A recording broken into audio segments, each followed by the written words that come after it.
अस्सलाम वालेकुम गाइज़। तो आज की इस वीडियो में मैं आपको बताऊंगा कि आप किस तरह से अपने सैमसंग की A13 को रूट कर सकते हो जिसमें एंड्रॉयड 14 वर्जन हो। तो इस फ़ोन को रूट करने के लिए आपने इस वीडियो के सारे स्टेप्स फॉलो करने हैं, तो आप बहुत आसानी के साथ अपने इस फ़ोन को रूट कर लोगे जिसमें एंड्रॉयड 14 वर्जन होगा। एंड्रॉयड 13 वर्जन को भी आप इसी मेथड के थ्रू रूट कर सकते हो। चाहे कोई भी वर्जन है आपके फ़ोन का, आप सेम मेथड के थ्रू से रूट कर सकते हो। हम जिस रूट का इस्तेमाल करेंगे इसे रूट करने के लिए, तो इस फ़ोन को रूट करने के लिए सबसे पहले हमें इस फ़ोन का बूट लोडर अनलॉक करना होगा। तो बूट लोडर अनलॉक करते हुए हमारे फ़ोन का सारा डाटा डिलीट हो जाएगा। तो अगर आपका ज़रूरी डाटा है अपने मोबाइल फ़ोन में, उसका बैकअप बना लें। तो अब चलते हैं अपने फ़ोन का बूट लोडर अनलॉक करते हैं। तो सबसे पहले हम अपने फ़ोन को कनेक्ट करेंगे वाईफाई के साथ। तो मैं इस फ़ोन को कर लेता हूँ कनेक्ट वाईफाई के साथ। फ़ोन को वाईफाई से कनेक्ट करने के बाद अब हम आएंगे सेटिंग्स में, और सेटिंग्स में आने के बाद नीचे चले जाएंगे अबाउट में, और फिर जाएंगे सॉफ्टवेयर इन्फॉर्मेशन में, और यहाँ पे बुल्ड नंबर है इसे टैप करेंगे 5 मरतबा तेज़ से। फिर हम आएंगे बैक, और फिर से बैक आएंगे और नीचे स्लाइड करेंगे, और नीचे हमारे पास एक ऑप्शन होगा डेवलपर ऑप्शन। इस ऑप्शन को खोल लेंगे। यहाँ पे एक ऑप्शन होगा OEM अनलॉकिंग। अगर आपको ये ऑप्शन नज़र नहीं आता तो आप सारा कुछ क्लोज़ कर दें और थोड़ी देर इंतज़ार करें। थोड़ी देर बाद ये ऑप्शन खुद ही आ जाएगा। तो मेरे यहाँ पे OEM अनलॉकिंग का ऑप्शन नज़र आ रहा है, और ये ऑप्शन ब्लैंक है। मेरे इसलिए ब्लैंक है क्योंकि मैंने पहले से अपने फ़ोन का बूट लोडर अनलॉक किया है। आपने इस ऑप्शन को इनेबल कर लेना है अपने फ़ोन का बूट लोडर अनलॉक करने के लिए। तो इसे इनेबल करने के बाद अब हम अपने फ़ोन को कर देंगे पावर ऑफ। फ़ोन को पावर ऑफ करने के बाद वॉल्यूम अप डाउन दोनों बटन्स को प्रेस करें और USB केबल को कनेक्ट कर दें। तो थोड़ी देर हम इंतज़ार करेंगे। तो थोड़ी देर के बाद हमारे पास ये ऑप्शन आ जाएगा। तो यहाँ पे हम वॉल्यूम अप को लॉन्ग प्रेस करेंगे तो हम चले जाएंगे अनलॉक मोड में। तो मेरे यहाँ लिखा है लॉक बूट लोडर, वो इसलिए क्योंकि मैंने पहले से अपने फ़ोन का बूट लोडर अनलॉक किया है। तो आपने वॉल्यूम अप को प्रेस करके अपने फ़ोन का बूट लोडर अनलॉक कर लेना है। तो मैंने पहले से अनलॉक किया इसीलिए मैं वॉल्यूम डाउन को प्रेस कर दूंगा, लेकिन आपने वॉल्यूम अप को प्रेस करके फ़ोन का बूट लोडर अनलॉक करना है। फ़ोन का बूट लोडर अनलॉक करने के बाद हमारे पास ये ऑप्शन आएगा जिसे हम पावर बटन दबाकर स्किप कर सकते हैं। तो फ़ोन का बूट लोडर अनलॉक होने के बाद आपके फ़ोन का सारा डाटा डिलीट हो जाएगा। तो आपने अपने फ़ोन की सेटिंग कर लेनी है। तो सेटिंग करने के बाद अब हम फिर से अगर जाएंगे सेटिंग्स में और अपने फ़ोन को कनेक्ट करेंगे वाईफाई के साथ, और फिर हम दोबारा से सेटिंग्स में जाकर अबाउट में जाकर सॉफ्टवेयर इन्फॉर्मेशन में जाकर बुल्ड नंबर को टैप करेंगे 5 मरतबा तेज़ से, और फिर बैक आएंगे और फिर से हम डेवलपर ऑप्शन को इनेबल करेंगे और इसमें जाएंगे तो हमारे पास OEM अनलॉकिंग का ऑप्शन इस तरह से नज़र आएगा।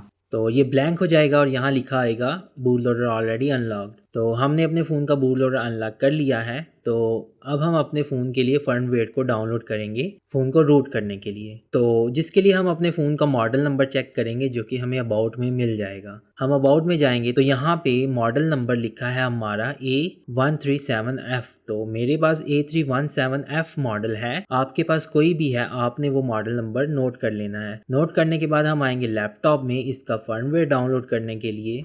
तो ये है वो वेबसाइट जिससे हम अपने फ़ोन का फर्मवेयर डाउनलोड करेंगे। तो यहाँ पे हम अपने फ़ोन का लिखेंगे मॉडल नंबर जो कि है 137F। मेरे फ़ोन का मॉडल नंबर, आपने अपने फ़ोन का मॉडल नंबर लिखना है। तो हमारे पास यहाँ पे ये मॉडल आ गया, इसे सिलेक्ट कर लेंगे। तो सिलेक्ट करने के बाद हम नीचे आएंगे तो हमारे पास कुछ फर्मवेयर्स होंगे। तो यहाँ पे काफ़ी सारे फर्मवेयर्स हैं। हमने वो फर्मवेयर डाउनलोड करना है जो हमारे फ़ोन के लिए कंपैटिबल है। तो जो फर्मवेयर हमारे फ़ोन के लिए कंपैटिबल है हम उसे किस तरह से चेक कर सकते हैं। हम यहाँ अबाउट में सॉफ्टवेयर इन्फॉर्मेशन में जाएंगे। तो यहाँ पे हमारे पास बेसबैंड वर्जन होगा। जो बेसबैंड वर्जन आपके फ़ोन का होगा वो आपने कॉपी कर लेना है। तो मेरे फ़ोन का जो बेसबैंड वर्जन है वो मैं कॉपी कर लेता हूँ। आपने अपने फ़ोन का बेसबैंड वर्जन नोट करना है। तो यहाँ सर्च फर्मवेयर वाले ऑप्शन में हम अपने फ़ोन का बेसबैंड वर्जन टाइप करेंगे। तो यहाँ पे बेसबैंड वर्जन मैंने अपने फ़ोन का टाइप किया है। तो मेरे पास यहाँ पे कुछ फर्मवेयर्स आ चुके हैं। तो आपने अपने फ़ोन का बेसबैंड वर्जन टाइप करना है, आपके पास कुछ फर्मवेयर्स आ जाएंगे। अगर आपके पास यहाँ पे फर्मवेयर्स नहीं आते तो आप बेसबैंड वर्जन की जगह अपने फ़ोन का बुल्ड नंबर टाइप करें। तो यहाँ पर हमारे पास बेसबैंड वर्जन के नीचे हमारे फ़ोन का बुल्ड नंबर होगा, जो कि मेरा ये लिखा है। तो ये डॉट के बाद जो हमारा मॉडल नंबर आ रहा है, जो कि है E137F, यहाँ से जो हमारे फ़ोन का बुल्ड नंबर शुरू हो रहा है, ये सारा आपने टाइप करना है। तो मेरा बुल्ड नंबर और बेसबैंड वर्जन सेम है। कुछ फ़ोन्स में बुल्ड नंबर और बेसबैंड वर्जन सेम नहीं होता। तो अगर आपके बेसबैंड वर्जन को सर्च करने के बाद आपको अपने फ़ोन का फर्मवेयर नहीं मिलता, तो आप अपने फ़ोन के बेसबैंड वर्जन के लास्ट वाले 13 करैक्टर्स टाइप करें। लास्ट वाले जो 13 करैक्टर्स होंगे वो टाइप करेंगे। तो मैंने जब अपने फ़ोन का बेसबैंड वर्जन यहाँ पे सर्च किया था, तो मुझे फर्मवेयर्स मिल चुके हैं। तो मैं इसमें से कोई भी डाउनलोड कर लूँगा। आप अपनी मर्ज़ी से जो दिल करे वो डाउनलोड कर लें। तो मैं इसको डाउनलोड करने के लिए यहाँ पे क्लिक करता हूँ, तो मैं नेक्स्ट पेज पे आ जाऊँगा। नीचे हमारे पास कुछ सर्वर्स होंगे, सर्वर 1 है, सर्वर 2 है। जैसे मैं सर्वर 2 पे क्लिक करता हूँ, तो यहाँ पे मेरे फ़ोन का फर्मवेयर डाउनलोड हो जाएगा। तो यहाँ पे ये डाउनलोड का ऑप्शन आ चुका है। मैं इसे क्लोज़ कर रहा हूँ क्योंकि मैंने पहले से इसे डाउनलोड किया है। तो मैं इसे कर देता हूँ क्लोज़। तो फर्मवेयर को डाउनलोड कर लेना है, उसे एक्सट्रैक्ट करना है। तो एक्सट्रैक्ट करने के बाद ये सारी फाइल्स फर्मवेयर में होंगी। उसके बाद हमने ओडिन को डाउनलोड कर लेना है, जिसका लिंक आपको डिस्क्रिप्शन में मिल जाएगा। मजिस्क केपीके डाउनलोड कर लेना है, जिसका वर्जन 27.0 है। ये लेटेस्ट वर्जन है और आपने एंड्रॉयड 14 वर्जन के लिए यही वर्जन डाउनलोड करना है। उसके बाद रूट चेकर है, रूट को चेक करने के लिए। उसके बाद हमारे पास सैमसंग के ड्राइवर्स हैं, सैमसंग के फ़ोन को अपने लैपटॉप से कनेक्ट करने के लिए। सबसे पहले आपने सैमसंग के ड्राइवर्स इंस्टॉल कर लेने हैं। तो मैंने इन ड्राइवर्स को ऑलरेडी इंस्टॉल किया है, तो इसीलिए मैं इसे नो कर देता हूँ। अब हम अपने फ़ोन को कनेक्ट करेंगे अपने लैपटॉप से। तो फ़ोन को कनेक्ट कर लेना है अपने लैपटॉप से। तो लैपटॉप में आ जाएं। तो यहाँ पे हमारे पास जो फर्मवेयर है, जो फर्मवेयर हमने अपने फ़ोन के लिए डाउनलोड किया था, उसमें से जो एपी की फ़ाइल होगी, इसको हम राइट क्लिक करेंगे और कॉपी कर लेंगे। कॉपी करने के बाद हम जाएंगे अपने मोबाइल फ़ोन की स्टोरेज के अंदर। मोबाइल फ़ोन की स्टोरेज में हम किसी जगह पर भी इसे पेस्ट कर देंगे। तो अपने फर्मवेयर में से जो एपी की फ़ाइल है, उसको हमने ट्रांसफ़र करना है अपने मोबाइल फ़ोन में।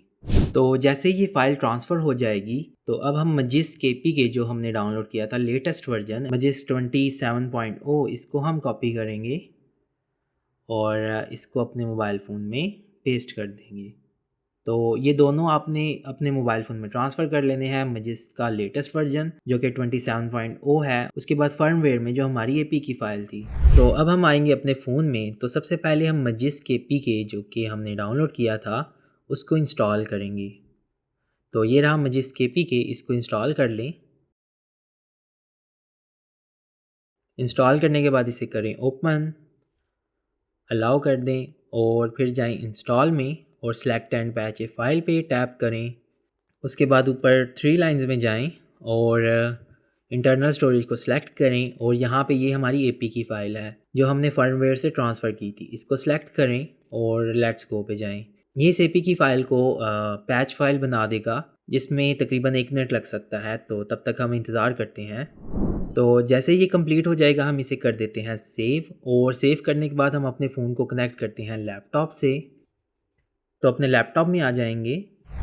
तो यहाँ पे हम जाएंगे अपने फ़ोन की स्टोरेज में और स्टोरेज में हमारे पास यहाँ डाउनलोड वाला एक फ़ोल्डर है, जिसको हम खोलेंगे। इसमें हमें मजिस्क पैच नाम की फ़ाइल मिल जाएगी। इस फ़ाइल को हम करेंगे कॉपी और बैक आएंगे और अपने लैपटॉप में किसी जगह, जैसे कि ये मेरे फर्मवेयर वाला फ़ोल्डर है जिसमें एपी की फ़ाइल थी, यहाँ पे मैं इसे पेस्ट कर दूँगा।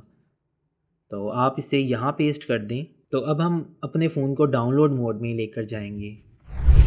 तो फ़ोन को डाउनलोड मोड में लेकर जाने के लिए पहले अपने फ़ोन को पावर ऑफ करें। तो अब मोबाइल फ़ोन के वॉल्यूम अप और डाउन दोनों बटन्स को प्रेस करके रखें और यूएसबी केबल को कनेक्ट कर दें। तो थोड़ी देर के बाद हम यहाँ आ जाएंगे। यहाँ पे वॉल्यूम अप को प्रेस करके छोड़ दें तो हम चले जाएंगे डाउनलोड मोड में। तो ये भी चेक रखना है कि हमारा फ़ोन कनेक्ट होना चाहिए हमारे लैपटॉप से। तो अब हम आ जाते हैं अपने लैपटॉप में। तो यहाँ लैपटॉप में हमने डाउनलोड किया था ओडिन। हम ओडिन को खोलेंगे। तो ओडिन हमारे पास कुछ इस तरह से होगा। हमारे पास इस तरह से ऑप्शन आएगा। इसका मतलब ये है कि हमारा फ़ोन कनेक्टेड है हमारे लैपटॉप से। अगर ये ऑप्शन नहीं आता तो आपने अपने फ़ोन में ड्राइवर्स को इंस्टॉल नहीं किया, अपने फ़ोन में ड्राइवर्स को इंस्टॉल कर लें। तो यहाँ पे साइड पे हमारे पास कुछ ऑप्शन हैं, जिसमें एक एपी का ऑप्शन है, जिसे हम क्लिक करेंगे। तो यहाँ पे हम उस लोकेशन पे जाएंगे जहाँ पे हमने फ़ाइल्स को डाउनलोड किया था। तो मैंने इस फ़ोल्डर में फ़ाइल्स को डाउनलोड किया था। तो यहाँ पे वो मजिस्क पैच नाम की फ़ाइल है जो हमने अपने फ़ोन में से ट्रांसफ़र की थी अपने लैपटॉप में। इस फाइल को डबल क्लिक करके यहाँ अटैच कर देंगे। फिर हम जाएंगे सीपी में और जो फर्मवेयर्स हमने डाउनलोड किए थे उनमें जो सीपी की फाइल होगी उसको डबल क्लिक करके यहाँ पे अटैच कर देंगे। फिर नीचे CSC में जाएंगे और CSC वाली फाइल को हम डबल क्लिक करके यहाँ अटैच कर देंगे। फिर हम जाएंगे BL में और यहाँ BL वाली फ़ाइल को डबल क्लिक करके अटैच कर देंगे। तो ये सारी फाइल्स हमने यहाँ पर अटैच कर दी हैं। AP वाली जगह पे हमने मजिस्क पैच वाली फ़ाइल अटैच की है जो हमने अपने मोबाइल फ़ोन में से ट्रांसफ़र की थी अपने लैपटॉप में। तो अब यहाँ पर हम जाएंगे ऑप्शंस में और ऑटो रिबूट को अनचेक कर देंगे। वापस लॉग में आएंगे तो यहाँ पे हम स्टार्ट पे क्लिक करके अपने फ़ोन को इन फाइल्स के साथ फ्लैश कर देंगे और इसको फ्लैश होने में थोड़ा सा टाइम लगेगा, तो तब तक हम इंतज़ार करते हैं। तो ये डन हो गया है। तो अब हम अपने फ़ोन को रिकवरी मोड में लेकर जाएंगे। तो सबसे पहले हम अपने फ़ोन को डिस्कनेक्ट कर लेते हैं। तो फ़ोन को रिकवरी मोड में लेकर जाने के लिए वॉल्यूम डाउन और पावर बटन को प्रेस करके रखेंगे। जैसे ही हमारा फ़ोन पावर ऑफ हो जाएगा हम दोनों बटन्स को छोड़ देंगे, फिर वॉल्यूम अप और पावर बटन को प्रेस कर देंगे। जैसे ही हमारा फ़ोन ऑन हो जाएगा हम पावर बटन को छोड़ देंगे, लेकिन वॉल्यूम अप को प्रेस करके रखेंगे तब तक जब तक हमारा फ़ोन रिकवरी मोड में नहीं जाता। तो देखिए मैं कैसे करता हूँ। मैं सबसे पहले वॉल्यूम डाउन और पावर बटन को प्रेस कर रहा हूँ और अभी मेरा फ़ोन ऑफ़ हो जाएगा। तो जैसे ही हमारा फ़ोन ऑफ़ हो गया मैंने फ़ौरन से दोनों बटन छोड़ के फिर से मैंने वॉल्यूम अप और पावर बटन को प्रेस कर दिया और जैसे ही हमारा फ़ोन ऑन हुआ तो मैंने पावर बटन को छोड़ दिया लेकिन वॉल्यूम अप को नहीं छोड़ा। तो पावर बटन को छोड़ने के बाद थोड़ी देर बाद हम वॉल्यूम अप को भी छोड़ देंगे। तो जैसे ही हम वॉल्यूम अप को छोड़ेंगे तो अब हमारा फ़ोन इरेज़ हो रहा है और अब हम जैसे ही हमारा फ़ोन रेज़ होगा इसका मतलब ये है कि ये रीस्टार्ट होगा। तो जैसे ही ये रीस्टार्ट होगा हम फिर से वॉल्यूम अप और पावर बटन को प्रेस कर देंगे। जैसे ही फ़ोन ऑन होगा हम पावर बटन को छोड़ देंगे, फिर थोड़ी देर बाद हम वॉल्यूम अप को भी छोड़ देंगे। तो थोड़ी देर के बाद हमारा फ़ोन ऑन होगा और ये रिकवरी मोड में चला जाएगा। पहली बार नहीं जाएगा तो रीस्टार्ट होगा, तो आपने फिर से वॉल्यूम अप और पावर बटन को प्रेस कर लेना है जैसे ही फ़ोन रीस्टार्ट होगा, लेकिन हमने फर्स्ट बूट पे अपने फ़ोन को रिकवरी मोड में लेकर जाना है। तो जैसे ही हमारा फ़ोन रिकवरी मोड में चला जाएगा तो हमारे पास कुछ इस तरह से ऑप्शंस आ जाएंगे। तो हम वॉल्यूम डाउन बटन को प्रेस करके नीचे आएंगे वाइप डाटा फैक्ट्री रीसेट के ऊपर। अगर आपके पास थोड़े ऑप्शंस आते हैं लेकिन फिर भी आपके पास ये वाला ऑप्शन होगा वाइप डाटा फैक्ट्री रीसेट, तो इसको आपने सेलेक्ट कर लेना है। फिर से हम नीचे आएंगे और पावर बटन को प्रेस करके सेलेक्ट कर लेंगे और हमारा फ़ोन रीसेट हो जाएगा। और अक्सर केसेस में फ़ोन खुद ही रिबूट होगा, अगर नहीं होगा तो फर्स्ट वाले ऑप्शन पे ही रहें और पावर बटन को दबाकर अपने फ़ोन को रीबूट कर लें। तो अब हमारा फ़ोन एक बार रीसेट हो चुका है। तो अब इसे ऑन होने में तकरीबन 5 से 10 मिनट लग सकते हैं, तो तब तक हम इंतज़ार करते हैं। तो हमारा फ़ोन ऑन हो चुका है। अब हम अपने फ़ोन की सेटिंग कर लेंगे।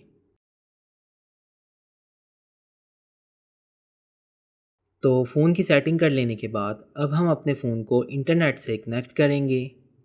तो फ़ोन को इंटरनेट से कनेक्ट करने के बाद अब हम अपने फ़ोन में मजिस्क और रूट चेकर इंस्टॉल करेंगे, जो कि हमारे लैपटॉप में है। हम ट्रांसफ़र करते हैं अपने मोबाइल फ़ोन में, तो अपने फ़ोन को कनेक्ट करते हैं अपने लैपटॉप से। तो यहाँ लैपटॉप में हम इसे कर देते हैं एग्ज़िट और बैक आते हैं। ये रूट चेकर है और ये है मजिस्क, इन दोनों को हम कॉपी कर लेते हैं। कॉपी करने के बाद अब हम फ़ोन की इंटरनल स्टोरेज में इसे पेस्ट कर देते हैं। तो अब हम अपने फ़ोन को डिस्कनेक्ट कर लेते हैं। तो अब हम इन दोनों एप्लीकेशंस को इंस्टॉल करते हैं। सबसे पहले हम मजिस्क को इंस्टॉल करेंगे। इंटरनल स्टोरेज में हमारे पास यहाँ पर मजिस्क है जो कि ये है, इसको हम इंस्टॉल कर लेते हैं।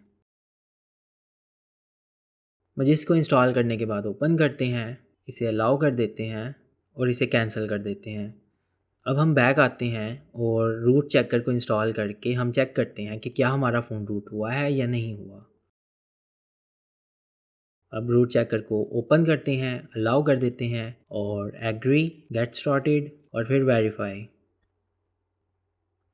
तो इसे ग्रांट कर देते हैं। तो अब देख सकते हैं हमारा फ़ोन रूट हो चुका है। तो हमने सैमसंग के A13 को एंड्रॉयड 14 वर्जन में रूट कर लिया है। तो ये लेटेस्ट वर्जन है एंड्रॉयड का जो अभी चल रहा है इस मॉडल में। तो इस मेथड से आप अपने फ़ोन को रूट कर सकते हैं। थोड़ा लंबा मेथड है लेकिन मुश्किल नहीं है, आप स्टेप्स फॉलो करें तो बहुत आसानी के साथ इस फ़ोन को रूट कर लेंगे। आई होप कि आपको ये वीडियो पसंद आई होगी। तो वीडियो पसंद आने पे वीडियो को लाइक करें, चैनल को सब्सक्राइब भी ज़रूर कीजिएगा। तो इसी के साथ अब हम मिलेंगे आपसे नेक्स्ट वीडियो में। तो अपना ख्याल रखिएगा।